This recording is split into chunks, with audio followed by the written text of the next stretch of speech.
प्रदेश विद्यावारानी की जय जगन्नाथ महिमा गुरु कीर्तन की अंशुकरण भक्तवृंद की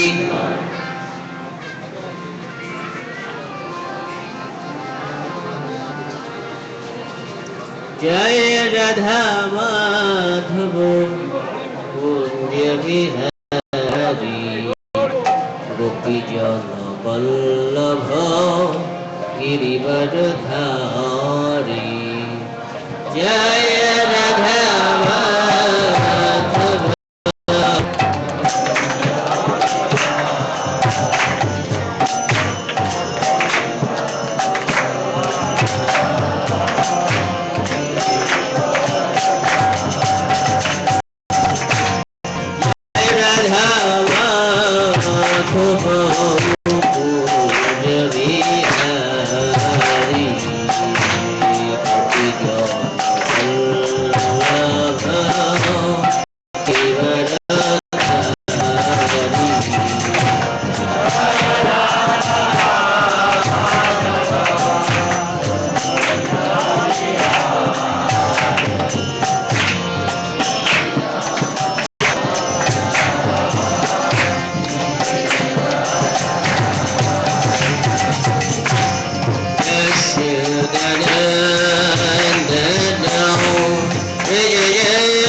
महारानी की मासिक नवहट अनुष्ठान की जय जिसमें भक्तवृंद की जय अत्यादि कृष्ण भक्त इस्कन की जय श्री प्रभुपाद की जय जयताई गुरु ब्रह्मानंद हरि बोल। আমরা এখন সবাই মঙ্গলাচরণ করব। এই মাঝের জায়গাটা ফাঁকা রয়েছে, মাতাজিরা আরেকটু দয়া করে কৃপা করে ফিল আপ করে দেন এই যে মাঝের জায়গাটা।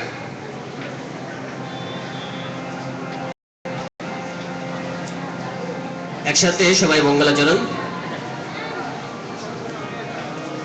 অজ্ঞানতিরন্ধ্রস্য জ্ঞানাঞ্জন শলাকয়া চক্ষুরুন্মিলিতং येन तस्मै श्रीगुरवे नमः। नमो विष्णुपदाय कृष्णप्रेष्ठाय भूतले श्रीमती जय पताका शमिनीति नामिने। नमो आचार्यपदाय निताय कृपा प्रदायिने गौरकथाधमोदाय अवतारिणे। नमो विष्णुपदाय कृष्णप्रेष्ठाय भूतले श्रीमती भक्तिवेदान्त स्वामिनीति नामिने। नमस्ते सरस्वतीदेवं गौरवाणी प्रचारिणे निर्विशेष शून्यवादी पश्चात्तदेशतारिणे। वाञ्छाकल्पतरुभ्यश्च कृपासिन्धुभ्यो च पतितानां पावनेभ्यो वैष्णवेभ्यो नमो नमः।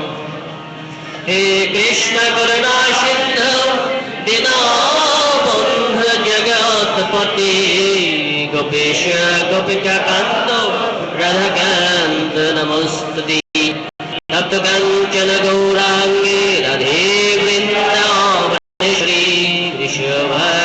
सरस्वती देवी प्रणमामि हरिप्रिये नमो महावदन्याय कृष्ण कृष्णाय कृष्ण चैतन्यनामिने गौरतीशे नमः पंचतत्त्वात्मकं कृष्ण भक्त रूप शर्पकं भक्तवदारं भक्त नमामि भक्त शक्तिकं नीलाचल निवासाय नित्याय परमात्मने बलभद्र सुभद्रभ्यो जगन्नाथाय नमः जय श्री कृष्ण चैतन्य प्रभु नित्यानंद श्री अद्वैत गदाधर शिवासादि गौर भक्त वृंद हरे कृष्ण कृष्ण कृष्ण हरे हरे हरे राम राम राम हरे हरे ओम नमः भगवते वासुदेवाय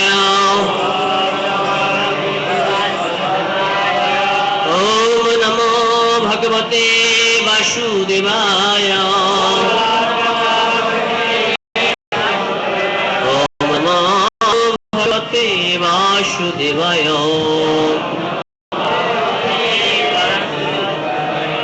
नारायणं नमस्कृतं नरं चैव नरोत्तमं देवीं सरस्वतीं व्यासं ततो जयमुदीरये नष्टप्रायश भवति भगवतो सेवया भगवती उत्तम छलके भक्तिर्भवति नष्टकी मुखं करोति वाचलं पंगुं लंघयते गिरिं यत्कृपातमहं वन्दे प्राणबन्धुमाधवं श्रीचैतन्येश्वरं श्रीगुरुदीनतारिणं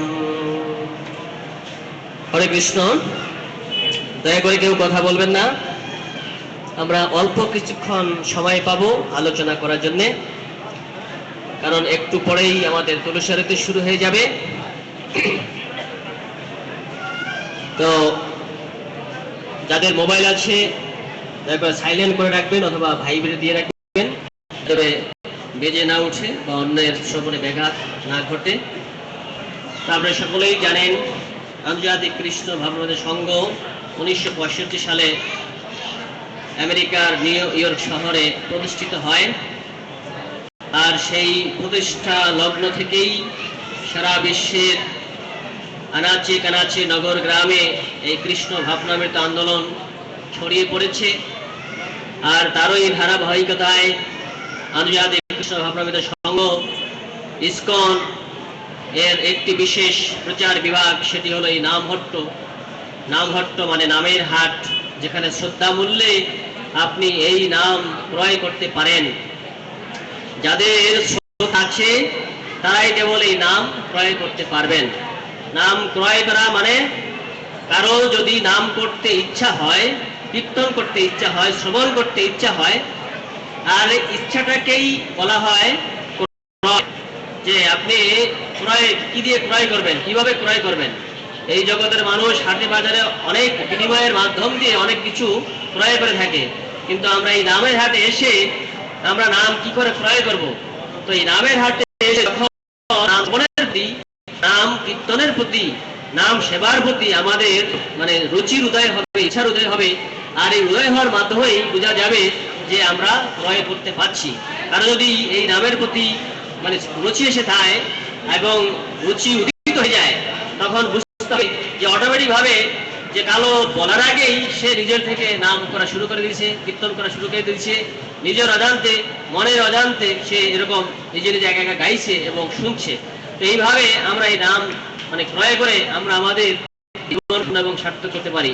তো সেই জন্য আমাদের আন্তর্জাতিক কৃষ্ণ সংঘ ইসকন এই নামহট্ট সংঘ প্রোগ্রাম চালু করার মাধ্যমে বিশেষ করে গৃহস্থ বিভিন্ন পেশাজীবীর মানুষদেরকে গ্রামবাসী মানুষদেরকে শিক্ষা দিচ্ছে কি করে গৃহে বসে কৃষ্ণ ভজন বাজায় অনেকে ভয় পান ইসকনের কার্যক্রমকে ইসকনের অ্যাক্টিভিটিসকে ইসকনের এই ভাবধারাকে ইসকন মানে কি ইসকন মানে হলো কৃষ্ণ ভাবনামৃত তো যার ভিতরে কৃষ্ণ ভাবনামৃত আছে সেই ইসকন ইসকন মানে আলাদা এরকম জাতি আলাদা গোষ্ঠী আলাদা সম্প্রদায় এরকম কিছু নয় ইসকন এর মানে বাংলা অর্থ হলো international society for Krishna consciousness. এর বাংলা অর্থ হলো আন্তর্জাতিক কৃষ্ণ ভাবনামৃত সংঘ। এর সংক্ষিপ্ত নাম হলো ইসকন। তো ইসকন মানে সংক্ষিপ্ত অর্থ এর বোঝা যায় সেটা হলো কৃষ্ণ ভাবনামৃত। এই কৃষ্ণ ভাবনামৃত সবার ভিতরে আছে। এই ইসকন কি শিক্ষা দিচ্ছে? আমাদের ভিতরে যে কৃষ্ণ ভাবনামৃত রয়েছে, সেই কৃষ্ণ ভাবনামৃত কি করে প্রকটিত করে বিকশিত করে আমরা কৃষ্ণ সভায় আমাদের এই দেহ মনকে নিযুক্ত করে আমাদের এই সমগ্র মনুষ্য জন্মকে আমরা সার্থক করতে পারি। সেই জন্য ইসকন বিভিন্ন ভাবে বিভিন্ন অবলম্বন করে এই কার্যক্রম করছে, যাতে করে বিভিন্ন শ্রেণীর মানুষেরা এই কৃষ্ণ ভাবনামৃত আন্দোলনে যোগদান করে তারা তাদের জীবনকে ধন্য করতে পারে। অনাদিকাল ধরে এই জগতের মানুষ অনেক দুঃখ এবং কষ্ট ভোগ করে চলেছে। তাই আমাদের আন্তর্জাতিক কৃষ্ণ সংঘ ইসকনের প্রতিষ্ঠাতা অভয়চরণারবিন্দ ভক্তিবেদান্ত স্বামী প্রভুপাদ এই দুঃখ কষ্ট দেখে একমাত্র কৃষ্ণ ভক্ত ব্যতীত জীবের দুঃখ থেকে কেউ ত্রাণ করতে পারে না। তাই তিনি দেখলেন এই জগতের মানুষ কৃষ্ণ ভাবনার অভাবে কত দুঃখ এবং কষ্ট ভোগ করছে, আর সেই দুঃখ কষ্ট তিনি সহ্য করতে না পেরে তিনি বৃন্দাবন পরিত্যাগ করে তার গুরুদেবের নির্দেশ করে চলে গেলেন সুদূর আমেরিকাতে। সেখানে গিয়ে তিনি এই কার্যক্রম শুরু করার মাধ্যমে আজকে সারা বিশ্বের মানুষ আমরা দেখতে পাচ্ছি কিভাবে এই হরে কৃষ্ণ মহামন্ত্র জপ করছে, কীর্তন হচ্ছে। কত ছোট ছোট ছেলেরা, ছোট ছোট ছোট মেয়ে এবং বিবাহিত অবিবাহিত বৃদ্ধ যুবক মানে বিভিন্ন শ্রেণীর মানুষেরা আজকে এই হরে কৃষ্ণ মহামন্ত্র জপ কীর্তন করে অনেকের হৃদয় শান্ত হয়েছে, অনেকের হৃদয় আনন্দে উদ্বেলিত হচ্ছে, অনেকের জীবন ফিরে পেয়েছে। আমরা দেখতে পাচ্ছি এরকম অনেক ঢাকা শহরে বাংলাদেশে অনেক আমরা মানে বিভিন্ন ভাবে মানে বিবাহিত অবিবাহিত অনেক মানুষের সাথে আমরা সঙ্গ করি এবং মিশি। তাদের জীবনের মানে দুঃখের কথা কষ্টের কথা আমাদেরকে খুলে বলে। তখন যেটা আমরা শিক্ষা পেয়েছি সেটি হলো জানি এই কলিকে মানে হরে কৃষ্ণ মহামন্ত্র কীর্তন এবং জপ ছাড়া কেউ সুখী হতে পারে না এবং পারবে না। সেটা ছিল ভক্তি সিদ্ধান্ত সরস্বতী ঠাকুর আমাদেরকে বলেছেন। কেউ যদি এই কলিযুগে প্রকৃত সুখী এবং শান্তি লাভ করতে চায় তাকে এই হরে কৃষ্ণ মহামন্ত্র জপ এবং কীর্তন করতে হবে। তো সেই কথা আমরা বিভিন্নভাবে আমাদের এই সংঘ সারা বিশ্বব্যাপী বিভিন্নভাবে প্রচার করছে। আজকে যারা আপনারা এখানে এসেছেন অত্যন্ত ভাগ্যবান এবং ভাগ্যবতী। আমরা এই মাসিক হরে কৃষ্ণ নামাট্য অনুষ্ঠানের পক্ষ থেকে সকল প্রীতি এবং শুভেচ্ছা জ্ঞাপন করছি যে এই আন্তর্জাতিক কৃষ্ণ সংঘ ইসকনের মাধ্যমে নামহট্ট প্রচারের মাধ্যমে সারা বাংলাদেশে সারা বিশ্বের মানুষ গ্রামে গঞ্জের মানুষ কিভাবে কৃষ্ণ ভাবনায় ভাবিত হয়ে সংসারকে তাদের গৃহকে মন্দিরে পরিণত করে ফেলেছে। দেখছি এই প্রচারের ধারা হাজার হাজার ফ্যামিলি আপনার ভক্ত হচ্ছে। আগে গৃহে ঘন্টা বাজতো না, শঙ্খ বাজতো না, তারপরে তুলসী দেখা যেত না, ভগবান চিত্রপট দেখা যেত না, উলুধ্বনি হতো না, ধূপের গন্ধ আসতো না। এখন এই প্রচার কার্যক্রমের ফলে আমরা দেখতে পাচ্ছি ঢাকা শহরে প্রায় পাড়ায় পাড়ায় গ্রামে গঞ্জে অনেক মহল্লায় আমাদের বাড়িতে এরকম সন্ধ্যা হলে শঙ্খ বাজে, মানে ঘন্টা বাজে, কাসর বাজে, উলুধ্বনি হয়। আমরা বুঝতে পারি এই গ্রামে এই পাড়ায় হিন্দু আছে, ভক্ত আছে। এই করে আমরা বুঝতে পারি যে আমাদের এই চৈতন্য মহাপ্রভু আন্দোলন এই সংকীর্তন আন্দোলন কি করে বেগবান হয়ে সারা পৃথিবীর মানুষকে আপনার উদ্বেলিত করছে। আমরা অত্যন্ত আনন্দিত যে এই কলিযুগের ক্রান্তি লগ্নে আমরা এই জন্মগ্রহণ করে আমরা শ্রী চৈতন্য মহাপ্রভুর এই সংকীর্তন আন্দোলনে যোগদান লাভ করছি। এই সুযোগ যদি আমরা কেউ নষ্ট করে ফেলি, হারিয়ে ফেলি, আমরা আর কোনো কালে সেই সুযোগ লাভ করতে পারবো না। তো সেই জন্য আমরা আপনাদেরকে উদাত্ত আহ্বান জানাচ্ছি। কাল বিলম্ব অনেকে ভাবছেন যে আপনাদের কথা আমাদের খুব ভালো লাগছে, আমরা একটু চিন্তা করে নেই, আমরা একটু বিবেচনা করে নেই, মায়ের কাছে জিজ্ঞাসা করে নেই, বাবার কাছে জিজ্ঞাসা করে নেই, তারপরে গুরুদেবের কাছে জিজ্ঞাসা করে নেই, তারপরে আমার স্যারের কাছে জিজ্ঞাসা করে নেই, আমার ভাইয়ের কাছে জিজ্ঞাসা করে নেই। অনেক ধরনের জিজ্ঞাসা আমাদের ভিতরে কাজ করে। তো আমরা আমি গত কয়েকদিন গিয়েছিলাম আমাদের সূত্রাপুর কেন্দ্রীয় নামহট্ট কার্যালয়ে।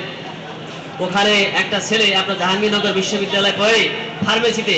তো সেই ছেলেটা মানে আপনার একাদশী করে এবং তার বাবা মা তাকে মন্দিরে আসতে প্রায় নিষেধ, এবং সেই চায় যে এখন থেকে জব করবে, কিন্তু তার মা বলছে যে তোমার ওই গুরুদেবের নির্দেশ ছাড়া তুমি এখন জব করতে পারো না।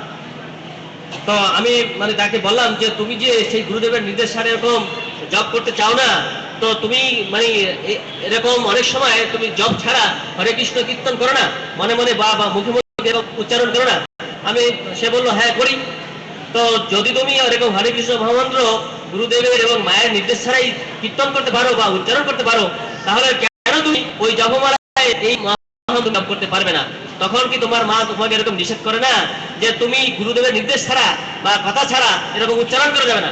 আর তুমি একই নাম জপ করতে গেলে গুরুদেবের নির্দেশ থাকবে, মায়ের নির্দেশ থাকবে, আবার একই নাম যখন তুমি কীর্তন করছো তখন তোমার মনে হয় না যে আমি তো নিরামিষ খাই না, আমি তো দীক্ষা নেইনি, আমি তো শিক্ষা নেইনি, বা আমার মা তো নিষেধ করছে, আমি কেন উচ্চারণ করছি? তাহলে তো তোমার ভীষণ অপরাধ হয়ে যাবে। তখন সেই ছেলেটি বুঝলো যে না, এরকম অনেক আমাদের সমাজের শিক্ষিত ছেলে মেয়েরা রয়েছে, তারা চায় মানে এখন থেকে তারা শুরু করে, কিন্তু দুর্ভাগ্যবশত অনেক পিতা মাতা তাদেরকে বিভিন্ন ভাবে বাধাগ্রস্ত করেন, বিভিন্ন ধরনের মানে অপব্যাখ্যা দিয়ে, অপবাদ দিয়ে, তাদেরকে ভয়ভীতি দেখিয়ে এই ভাবনা থেকে তারা মানে দূরে সরিয়ে রাখেন। এক সময় সেই ছেলে দেখা যায় আপনার অনেক নেশাগ্রস্ত হয়ে তাদের জীবন একদম বিফল দিয়েছে, অনেক মানে বাজে আড্ডায় করে আপনার নষ্ট করে দিয়েছে। এইভাবে করে আমরা দেখতে পাচ্ছি এই সমাজের কি অবস্থা হচ্ছে। তাই আমাদের অত্যন্ত সচেতনতার সঙ্গে আমাদেরকে এই বিশেষ মানে বিষয়গুলো অনুধাবন করতে হবে। তার মাধ্যমে আমাদের এই ইসকনের ভাবধারা কি করে আমরা জীবনে প্রয়োগ করতে পারি, আমাদের জীবনকে আমরা সুন্দর করতে পারি, সেই মানে চিন্তাগুলো, সেই বিষয়গুলো আমাদেরকে অবশ্যই মানে লক্ষণীয় ভাবে আমাদেরকে ভাবতে হবে, গুরুত্ব সহকারে অনুধাবন করতে হবে। আজকে আন্তর্জাতিক কৃষ্ণ সংঘ এই প্রচারের ফলে কত হাজার হাজার মানুষ তাদের মানে পাচ্ছে, অনেক এরকম মানে গলায় দড়ি দেবে সিদ্ধান্ত নিয়েছে, আর বাঁচবে না, এত যন্ত্রণা এত জ্বালা আর সয় না। অনেকে সিদ্ধান্ত নিয়েছে মানে বিষ খেয়ে মরে যাবে, অনেকে সিদ্ধান্ত নিয়েছে দেশ ছেড়ে চলে যাবে, অনেকে সিদ্ধান্ত নিয়েছে আর চাকরি করবে না, অনেকে সিদ্ধান্ত নিয়েছে করবে না, অনেকে সিদ্ধান্ত ব্যবসা করবে না।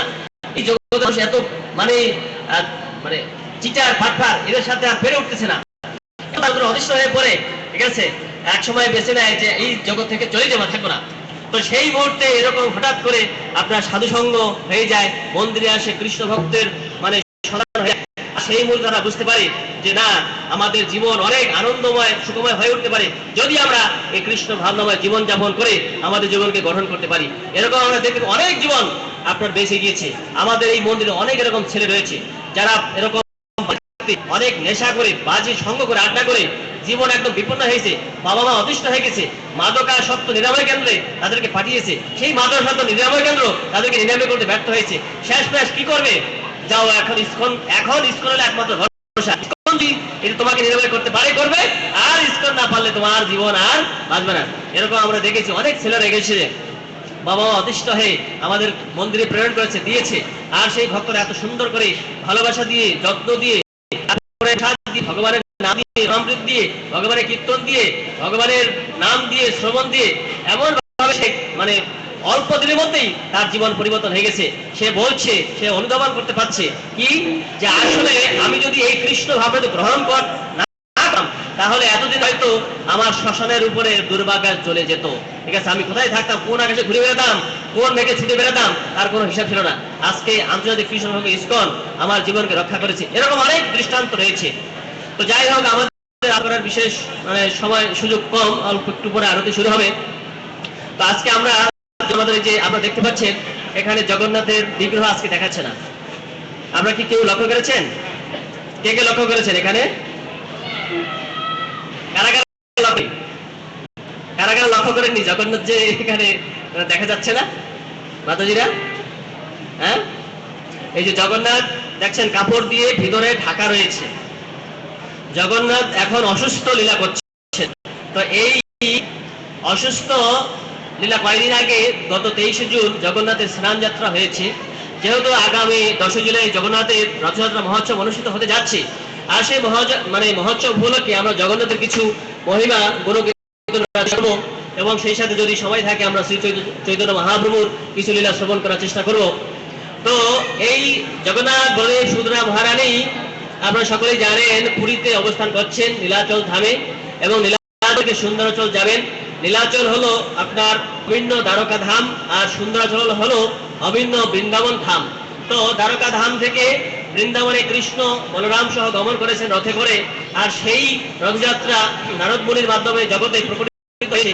আর সেই রথযাত্রা নীলাচল থেকে আপনার সুন্দরাচল যায়, আর সেই লীলাকে স্মরণ করে সারা বিশ্বের মানুষ আজকে সেই জগন্নাথের মহিমা শ্রবণ কীর্তন করে রথের দড়ি ধরে তারা এইভাবে জগন্নাথের কৃপা এবং করুণা লাভ করছে।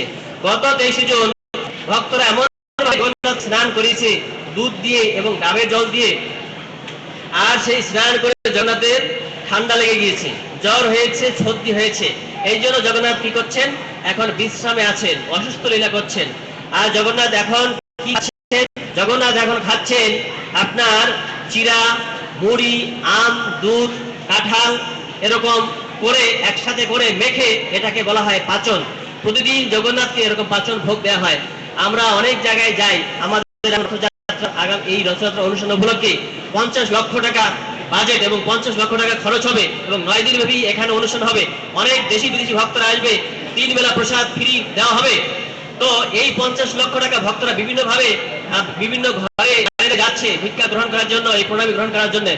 তো অনেক সময় আমরা মানে যাই অনেকের বাসায়, গিয়ে তারা এরকম জগন্নাথ আসে, দর্শন করে, আইসা থেকে জগন্নাথ নেই। তখন প্রশ্ন করে যে প্রভু মন্দিরে গেলাম, আপনাদের জগন্নাথ জগন্নাথ কোথায়, কি করছেন আবার?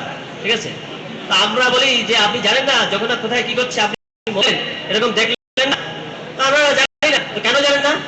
তো আসলে বিষয়টা হলো আমরা অনেক কিছু এই জগৎ সম্পর্কে জানি, মানে আমরা বাংলা, ইংরেজি, অঙ্ক, ভূগোল, রাজনীতি, পরিনীতি, তারপরে ফিলোসফি, অনেক ধরনের কিছু জানি, কিন্তু ভগবান সম্পর্কে অত কিছু আমাদের জানার সুযোগ এবং সময় কম হয়ে থাকে। তো আমরা জিজ্ঞাসা করছি যে জগন্নাথ কেন এই অবস্থা হচ্ছে, তাই এটা একটু জানা দরকার। কারণ আমরা দেখতে পাচ্ছি যে আমাদের সাধারণত এই জগতে কোনো বাবা অসুস্থ হলে, মা অসুস্থ হলে, কোনো ভাই অসুস্থ হলে বা কোনো আত্মীয় হলে আমরা তাকে দেখতে যাই, তার খোঁজ খবর নেই এবং কত কিছু নিয়ে যাই। কত আঙুর নেই, কমলা নেই, আপেল নেই, বেদানা নেই, মিষ্টি নেই, চমচম নেই, ঠিক আছে, যাতে করে সে একটু ভালো সুস্থ হয়ে যায়, ভালোভাবে খেতে পারে, ঠিক আছে। তো আজকে জগতের না জগন্নাথ, জগন্নাথ স্বামী নয়ন পথগামী, নয়ন পথগামী ভব তুমি, সেই জগন্নাথ জগতের নাথ, যার কৃপায়, যার করুণায় সারা জগতের মানুষ খেয়ে পরে এই জগতে বেঁচে আছে। আমি বলতে পারি আমি ভালো আছি, যার কৃপায় আমি বলতে পারি, ঠিক আছে, যার কৃপায় আমি এখানে বসে আছি, যার কৃপায় যার কৃপা আমি চোখ মেলে দেখে তাকাতে পারতেছি, ঠিক আছে, এখানে কত মানুষ আছে, এখানে কত মাতাজিরা আছে, এখানে কত ভাইয়েরা আছে, তুমি দেখতে পাই যার কৃপায়। আর তার কৃপা মানে আমরা যদি না লাভ করতে পারি, এখানে বসার মতো আমাদের সেই সুযোগ এবং শক্তি থাকবে না। আজকে জানতে পারছেন কতদিন ধরে অসুস্থ হয়ে আছেন, কি খাচ্ছেন, কি করছেন, কে তার খোঁজ নিচ্ছে, কে জানে? অনেকে জানেই না যে ভগবান এখন অসুস্থ হয়ে আছে। হ্যাঁ, অনেকে হয়তো একটু হাসবেন, আরে বউটা কেমন কথা বলছে, হ্যাঁ, ভগবানের আবার মানে অসুস্থ, ব্যাংকের আবার সর্দি, অনেকে এরকম ভাবেন, ঠিক আছে। ভগবান তো তিনি আমাদের সুস্থ করে তুলবেন, আমরা অসুস্থ পারি, ভগবান কেন অসুস্থ হবেন? এরকম যারা একটু আপনার তর্কবিদ আছে বা যারা ভগবানের প্রতি অতটা বিশ্বাস নাই, এগুলো কথা শুনে তাদের মনে এরকম সংশয় জাগে, সন্দেহ জাগে, আরে ভগবান অসুস্থ হয়ে গেছে, আমাদের অবস্থা কি হবে? হ্যাঁ, যে আমাদেরকে সুস্থ করে রাখবে, ভালো করে রাখবে, দেখে শুনে রাখবে, আর সেই ভগবানের অসুস্থ হয়ে পড়ছে। ও ঠিক আছে, আর ভগবানের যাওয়ার দরকার নাই, ঠিক আছে, এই অসুস্থ ভগবানের সেবা পূজা করে কি হবে? হ্যাঁ, যে ভগবান অসুস্থ, তাহলে আমরা তার সেবা করে আমরাও অসুস্থ হয়ে পড়বো, দরকার নাই তার পূজা করার জন্য। তো অনেকে আমরা জানি না আসলে ভগবান এত কৃপালু, করুণাময়। এই যে আপনারা যারা দেখেছেন জগন্নাথের বিগ্রহ, যে করুণার মূর্ত প্রতীক, আপনি কি করে বুঝতে পারেন? জগন্নাথে দেখবেন বড় বড় চোখ, এই চোখের চতুর্দিকে আপনার লালে পরিপূর্ণ। বলছে শাস্ত্রে বলা হয়েছে যে জগন্নাথের এই পুরো চোখটা লালে পরিপূর্ণ এই জন্য যে তার মানে করুণায় তার মন, তার হৃদয়, তার দেহ পরিপূর্ণ বলেই তার চোখের সমস্ত গোলটা লাল হয়ে আছে। দেখবেন যার চোখের যতটুকু লাল আছে তার ভিতরে ততটুকু করুণা আছে, দয়া আছে, মায়া আছে, মমতা আছে। আর লাল চোখে দেখবেন এরকম আমাদের চোখে আমাদের দয়া মায়া কম, তো যার জন্য আমাদের লাল রাখবেন, ঠিক আছে, অল্প একটু লাল, দেখবেন না আর দান দিতে নিতে চাইলেও দিতে চাই না, ঠিক আছে। 6:30 বেজে গেছে, হরে কৃষ্ণ। আমাদেরকে মানে পূজারী বাবু বলছে 6:30 বেজে গেছে, আমরা অল্প সময়ের মধ্যে জগন্নাথের এই লীলাটা শেষ করব। জগন্নাথের একজন ভক্ত আপনার আল্লাহ আল্লাহ বন্দার, ঠিক আছে, তিনি এক সময় দক্ষিণ ভারত থেকে পায়ে হেঁটে পুরী ধামে গিয়ে জগন্নাথ দর্শন করবেন। তো এই সময় মানে যে সময় জগন্নাথ এরকম অসুস্থ লীলা করছেন, তো গিয়ে দেখেন মন্দিরে জগন্নাথ নেই, এরকম জগন্নাথকে এরকম একটা আলাদা করে রুমে রাখা হয়েছে। এখন তিনি জগন্নাথকে দর্শন করতে না পেরে তিনি খুব করছেন এবং ক্রন্দন করছেন, ঘুমে গড়াগড়ি যাচ্ছেন যে আমি এত দূর থেকে সেই দক্ষিণ ভারত কোথায়, সেখান থেকে পায়ে হেঁটে এই পুরুষোত্তম ক্ষেত্রে আসলাম প্রভু জগন্নাথের দর্শন লাভ করবো বলে, আজকে এসে দেখি প্রভু জগন্নাথ এইভাবে অসুস্থ লীলা করছেন। আর তিনি এরকম বলছেন পান্ডাদের বলেন যে আমি প্রভু জগন্নাথের দর্শন কি করে করব। আজকে আমরা এখানে কত ভক্ত এসেছি আজকে প্রভু জগন্নাথের দর্শনের জন্য। এরকম আমাদের কার এরকম আকাঙ্ক্ষা অনুভূতি কাজ করছে, যার এরকম আকাঙ্ক্ষা অনুভূতি কাজ করবে আর সেই ভগবানের সেই রূপ দর্শন করতে পারবে যে দর্শন করেছিল অল্লাহ বন্দার নাথ। ঠিক আছে, অল্লাহ বন্দার। তো এই অল্লাহ বন্দার কি করেছে, যখন দর্শন করতে পারছে না সে তখন সিদ্ধান্ত নিল যেহেতু এই দেহ দিয়ে, এই মন দিয়ে, এই প্রাণ দিয়ে আর এই চর্মচক্ষু দিয়ে প্রভু জগন্নাথের জগতের নাথ, জগতের স্বামী তাকে দর্শন করতে পারলাম, আমি আর এই দেহ মন প্রাণ কোনো কিছু রাখবো না। আমি এই পুরীর নিকটবর্তী যে সমুদ্র রয়েছে সেই সমুদ্র গর্ভে আমার দেহকে বিসর্জন দেব। এইভাবে করে সেই ভক্ত কি করছে, আপনার চলেছে মানে বিসর্জন দেবে, এই সমুদ্রের মধ্যে এই দেহ রাখবে না। কারণ অপরাধী এবং পাপী, কারণ পাপী বলেই অপরাধী বলে আজকে এই মানে পুরী ক্ষেত্রে এসে জগন্নাথ দর্শন হয়নি। তো এরকম চিন্তা করে মানে ছুটে চলেছে। আর ছুটতে ছুটতে যখন আপনার পুরীতে একটা জায়গা আপনার স্বর্গদুয়ার, এই স্বর্গদুয়ার একটা বিশেষ খ্যাতি রয়েছে। এই স্বর্গদুয়ার আপনার সারা পুরীতে যত মৃত মানে মরা হবে সব ওই স্বর্গদুয়ারে আপনার পোড়ানো হবে। এখানে আছে মহিমা আছে, ওই স্বর্গদুয়ারে যদি পোড়ানো হয় কোনো দেহকে, তাহলে সে যতই পাপ করুক না কেন, যতই অপরাধ করে থাকুক না কেন, সে অবশ্যই আপনার স্বর্গে লাভ মানে গতি লাভ করতে পারবে। এই জন্য ওই জায়গার নাম হয়েছে স্বর্গদুয়ার। ওই জায়গায় সমস্ত সারা রাত এরকম আপনার একটার পর একটা এরকম মৃতদেহ পোড়ানো হচ্ছে এবং লেগেই আছে। ওই স্বর্গদুয়ারের মানে একজন শ্মশানের একজন ছিলেন রক্ষক, যেটা মানে 8 জন হনুমান রয়েছে। এই 8 জন হনুমান বিভিন্ন জায়গায় তারা পাহারা দিচ্ছিলেন জগন্নাথ ধামকে। এই স্বর্গদুয়ারকে পাহারা দিচ্ছেন শ্মশান মহাবীর। এই শ্মশান মহাবীর দেখছে আরে এই ভক্তটা এইভাবে জগন্নাথ অদর্শনে মর্মাহত প্রাণ বিসর্জন দেবে, আর সেই মানে শ্মশান মহাবীর কি করছে, ওই ভক্তের পিছনে পিছনে যাচ্ছে, আর পিছনে পিছনে এইভাবে যাচ্ছে, বলছে আরে তুমি এরকম কোথায় যাচ্ছ, তুমি মানে জানো না এখন জগন্নাথ অসুস্থ লীলা করছে, এই 15 দিন দর্শন দেবে না, ঠিক 15 দিন পরে তুমি আসো, তাহলে তুমি জগন্নাথের সেই রূপ দর্শন করতে পারবে, তোমার জীবন ধন্য করতে পারবে, সার্থক করতে পারবে, তুমি মানে মনে কষ্ট পাবে না, দুঃখ পাবে না, তুমি অপেক্ষা করো। কারণ ধৈর্যই ধর্ম, যদি ধৈর্য ধারণ করতে না পারো তাহলে তুমি ভগবানের দর্শন কি করে লাভ করবে।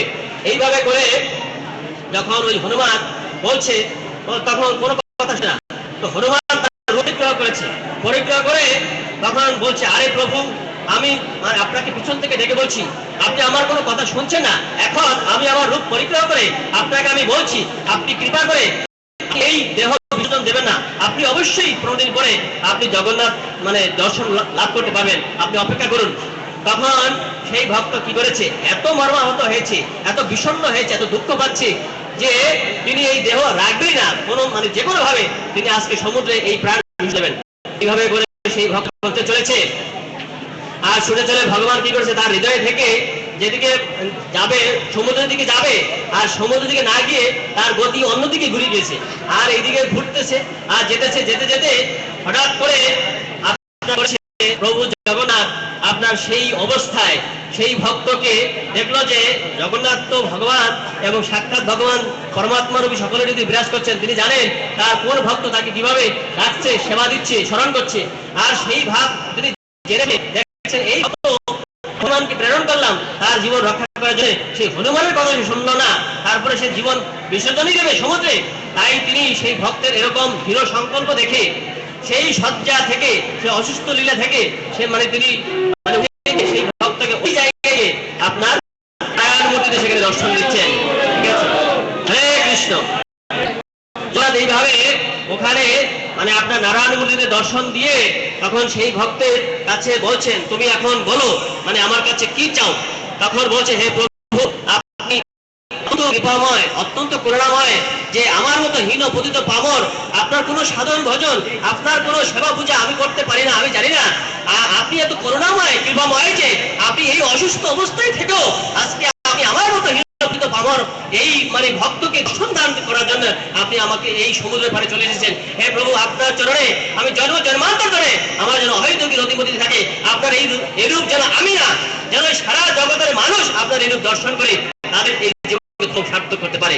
এই জন্য এটাকে বলা হয় আপনার মানে অনবসর কাল, জগন্নাথের এই অনবসর কাল চলছে। এই অনবসর কালে জগন্নাথকে দর্শন করা যায় না, তো সেই পুরীতে এখনো সেই মানে বিগ্রহ রয়েছে অল্লাহর নাথ। তো এখন আপনি যদি সেখানে যান, সেই জগন্নাথপুরীতে নীলাচল ধামে গিয়ে অল্লাহর নাথ নামে সেই নারায়ণ বিগ্রহ, মানে ছিন্ন বস্ত্র, ভালো এরকম মানে কৌস্তব মুনি নেই, চূড়া নেই, সিকিপুচ্ছ নেই, সেই নারায়ণ মূর্তিতে তিনি সেই ভক্তকে দর্শন করেন। আমরা আজকে এই জগন্নাথের এই অসুস্থ লীলা করার মাধ্যমে আমরা সেই জগন্নাথের এই যে পাচন, এই যে মুড়ি চিরা দিতে হয়, নিয়ে যেতে হয়, খাওয়াতে হয়, ভগবানকে দিতে হয়, অনেকে আমরা জানি না। আমরা কত জনের জন্য কত কিছু নিয়ে যাচ্ছি, কত টাকা খরচ করছি। আজকে আমাদের প্রভু জগন্নাথ এইভাবে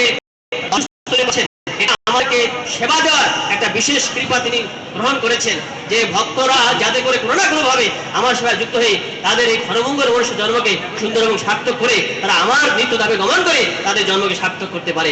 হরে কৃষ্ণ। আমাদের দেবী এসে গিয়েছে। আমরা আশা করেছিলাম যে চৈতন্য মহাপ্রভুর আরেকটি লীলা আমরা শ্রবণ করার চেষ্টা করবো, কিন্তু সময় স্বল্পতার কারণে আমরা সেই সুযোগটি লাভ করতে পারছি না। আগামী নামহট্ট অনুষ্ঠানে আপনাদের সকলকে আবার অংশগ্রহণের জন্য, আবার যোগদান করার জন্য কামনা করে এবং রথযাত্রার আগাম আপনাদের যোগদানের নিমন্ত্রণ জানিয়ে আজকের সন্ধ্যাকালীন আমাদের আলোচনা এখানে সমাপ্ত করছি। জয় মাসিক নামহট্ট অনুষ্ঠান কি, জয় শ্রীল প্রভুপাদ কি, জয় সাইবাগ আশ্রম কি, জয় জয় গৌর প্রাণানন্দে, হরে বল, হরে কৃষ্ণ। এখন আপনারা তুলসী আরতি করার জন্য প্রস্তুত নিন।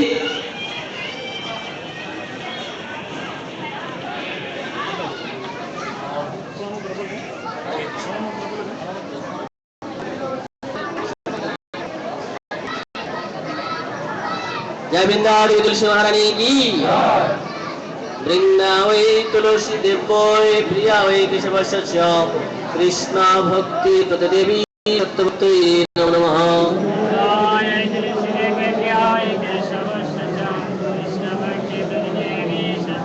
वृंदावै तुलसी देवोय प्रियावै केशवस्य कृष्ण भक्ति प्रतिदेवी सत्यवती नमः।